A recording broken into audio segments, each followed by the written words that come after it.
My beloved children, you have heard it said, God helps those who help themselves.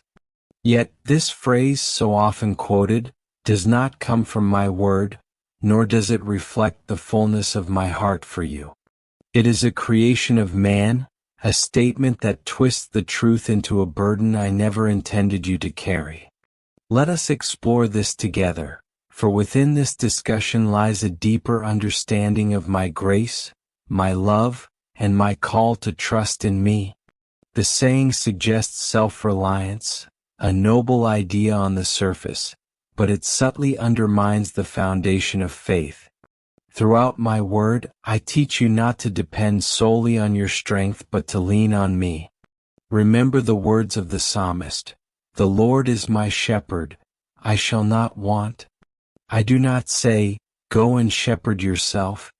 I am here to lead you, to guide you, and to provide for you in ways you cannot imagine. The story of my son Jesus feeding the 5,000 is a testament to my provision, not their self-sufficiency. They did not bring food for themselves, but they trusted, and I provided abundantly. Yet I do not call you to idleness or apathy. Faith without works is dead, as my servant James declared, but those works are not rooted in self-reliance. They are the fruit of your trust in me. When you act in faith, I multiply your efforts. Consider the widow of Zarephath, who used the last of her flour and oil to make bread for my prophet Elijah. She did not help herself, she obeyed in faith, and I sustained her through famine. The lesson, my beloved, is that I do not wait for you to prove your worthiness or capability before I extend my hand. I do not ask you to carry the weight of the world on your shoulders. I invite you to cast your burdens upon me. This is my promise. Come to me, all you who are weary and burdened, and I will give you rest. Your reliance on me is not weakness. It is wisdom, for I am your refuge and strength. So I ask you to trust, to act not from fear or pride but from a heart surrendered to me. When you face trials, remember, I do not call you to fix everything yourself but to walk with me, for I am with you always. Seek me first, and you will find that my help surpasses anything you could achieve on your own. My grace is sufficient for you, for my power is made perfect in weakness. This is my message to you, my child. Rest in my love, trust in my promises, and let your faith guide your steps, for I am your ever-present help in times of need. Do not strive alone, for I, your God, am with you. Seek me, trust me, and see how my love transforms your life. Indeed, my children, the idea that you must first help yourselves before I will help you diminishes the essence of my grace. My help is not conditional upon your perfection or performance. It flows from my unending love and mercy. Recall the story of Gideon, a man who doubted his own strength and abilities. When I called him to deliver Israel from the Midianites, he did not rise in self-reliance. Instead, he questioned, hesitated, and sought my assurance. Yet, through his weakness, I displayed my power. I told him, "The Lord is with you, mighty warrior." It was not Gideon's might that brought victory but his obedience to my guidance.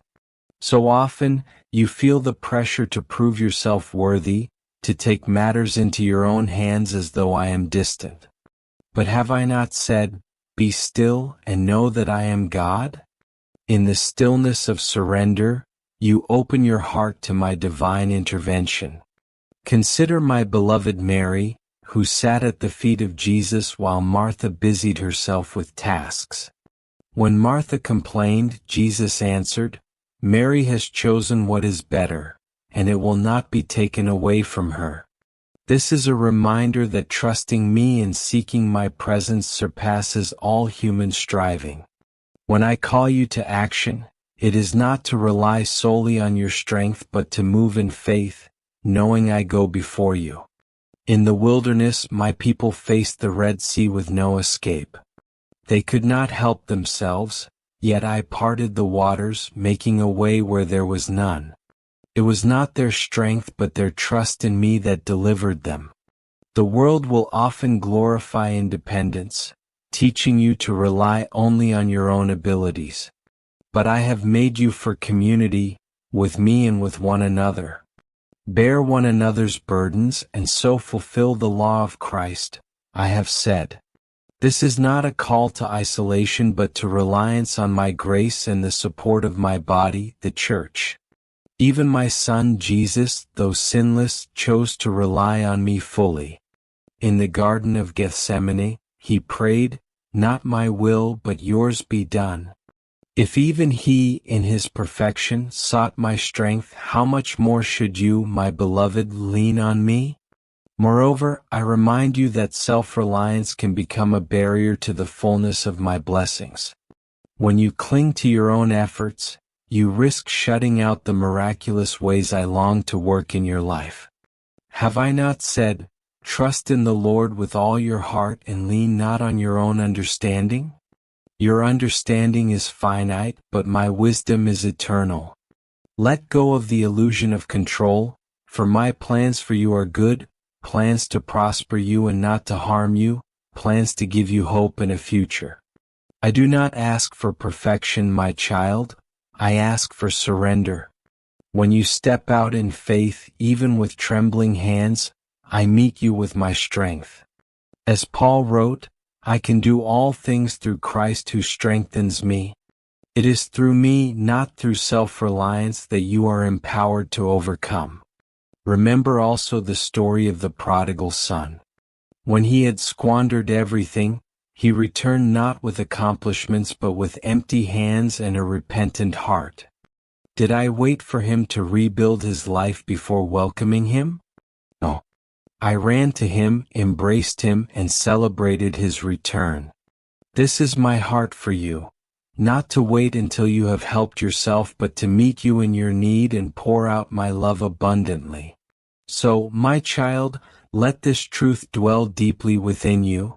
I am not a God who helps only the strong or the capable. I am the God who helps the broken, the weary, and the lost. Call upon me and I will answer. Trust in me, and I will uphold you with my righteous right hand. For I am your Father, your Shepherd, and your Redeemer. Continue to walk with me, for my grace is sufficient, and my power is made perfect in your surrender. Yes, my beloved, let us continue this reflection. There is another vital truth that flows from this understanding. Your need for dependence on me is not a sign of weakness, but a reflection of how you were created. From the very beginning, when I formed man from the dust of the earth, I breathed life into him. Without my breath he was but a lifeless form. Does this not show you that all your being is sustained by my hand? As I have said, in him we live and move and have our being. You were never meant to walk this journey alone or to achieve righteousness through your own efforts. Consider the words of my Son Jesus, I am the vine, you are the branches. If you remain in me and I in you, you will bear much fruit. Apart from me you can do nothing. The world may tell you otherwise, urging you to believe that self-sufficiency is strength, but my word declares that true strength is found in abiding in me. Just as a branch cannot bear fruit without the vine, you cannot fulfill the purpose I have set for you unless you remain in my presence, trusting in my provision and guidance. Think also of the times when my people faced insurmountable odds. When Joshua and the Israelites marched around the walls of Jericho, their victory did not come from their own strategy or might but from their obedience to my instruction. By faith they walked in silence, and by my power the walls fell. This is a reminder that your greatest battles are not won by striving but by trusting and walking in step with me. Even when you feel you are at the end of your strength, know that I am with you. Did I not promise, my grace is sufficient for you, for my power is made perfect in weakness? This is why Paul could say, Therefore I will boast all the more gladly about my weaknesses, so that Christ's power may rest on me. Your weaknesses are not a hindrance. They are an opportunity for my strength to be revealed. When you lean on me, you experience the fullness of my power, which far exceeds anything you could accomplish on your own. Furthermore, I want you to remember that your faith is not transactional. I do not help you because you have done enough to earn it or because you have reached some level of self-improvement. My love and my help are freely given as a father gives to his child. As Jesus said, "Which of you, if your son asks for bread, will give him a stone? Or if he asks for a fish, will give him a snake? If you then, though you are evil, know how to give good gifts to your children, how much more will your Father in heaven give good gifts to those who ask him?" This truth, my child, also calls you to humility. When you rely on me, you acknowledge that I am the source of all good things. It guards your heart against pride and reminds you that every victory, every blessing, and every moment of provision is a gift from my hand. This is why I said through Moses, "Remember the Lord your God, for it is He who gives you the ability to produce wealth." I do not desire for you to boast in your own strength, but to glorify me, for I am the one who equips you and sustains you. Even in moments of waiting, when my help seems delayed, do not despair. My timing is perfect, and I am working all things for your good. Did I not sustain my people with manna in the wilderness, providing just enough for each day? Trust that I know your needs before you even ask. I see your heart, your struggles, and your desires. I am not slow to act, but I wait for the perfect moment to reveal my glory in your life. So, my beloved, let this be your confidence. You are never alone, and you never need to rely solely on yourself. Trust in my promises, rest in my grace, and know that I delight in helping those who turn to me with a heart of faith. For I am your ever-present help, your refuge, and your strength.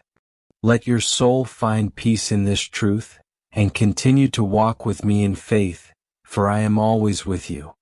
Yes, my beloved, let us delve even deeper. You see, when you strive to help yourself without seeking my guidance, you risk building on a foundation of sand. As I have said, unless the Lord builds the house, the builders labor in vain. This does not mean you should not work, but it means your efforts must be rooted in me.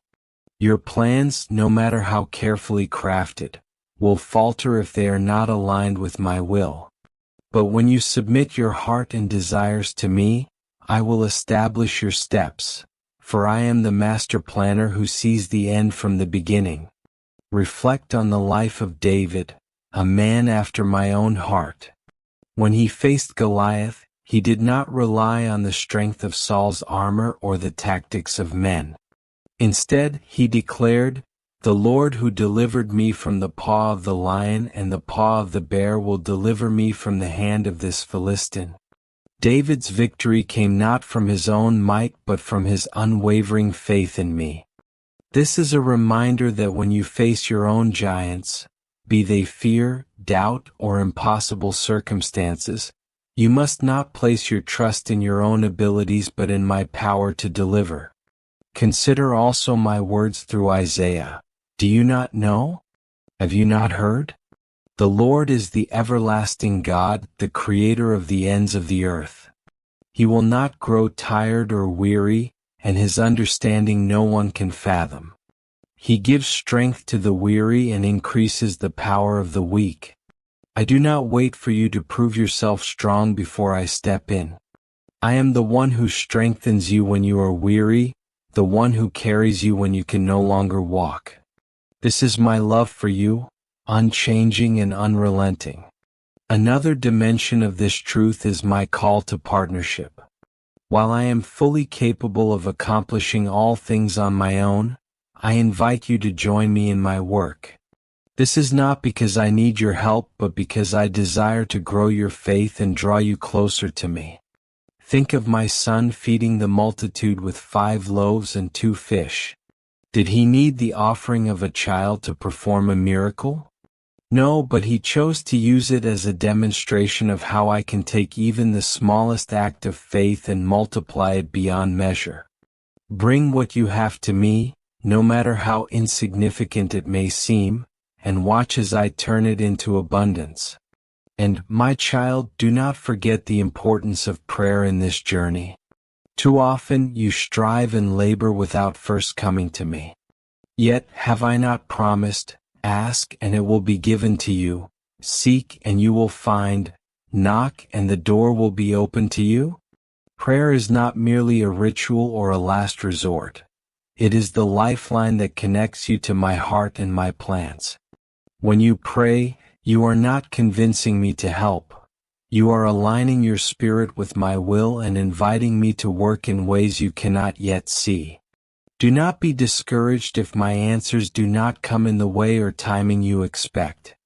Trust in my wisdom, for I see the full picture while you see only a fragment. Remember the story of Lazarus. When Jesus delayed his arrival, it seemed like hope was lost. But my delay was not neglect. It was preparation for a greater miracle. Did I not tell you that if you believe, you will see the glory of God? My timing is always perfect, and my help is always sufficient. Lastly, understand that I work through community as well as through my Spirit. I have placed you in the body of Christ so that you may bear one another's burdens and grow together in faith. Do not isolate yourself in times of trouble, thinking you must handle everything alone. Seek the counsel and prayers of your brothers and sisters, for where 2 or 3 gather in my name, there I am with them.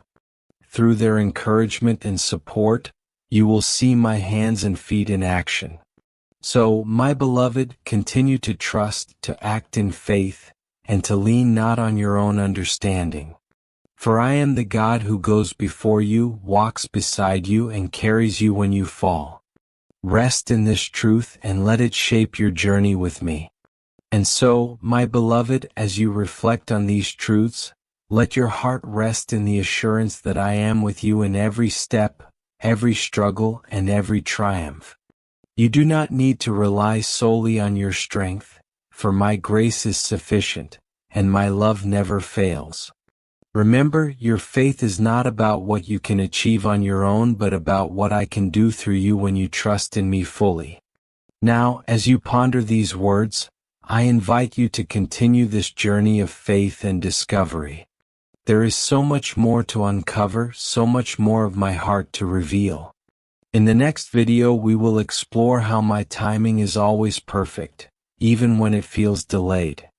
Together, we will uncover the beauty of patience and trust in my plans.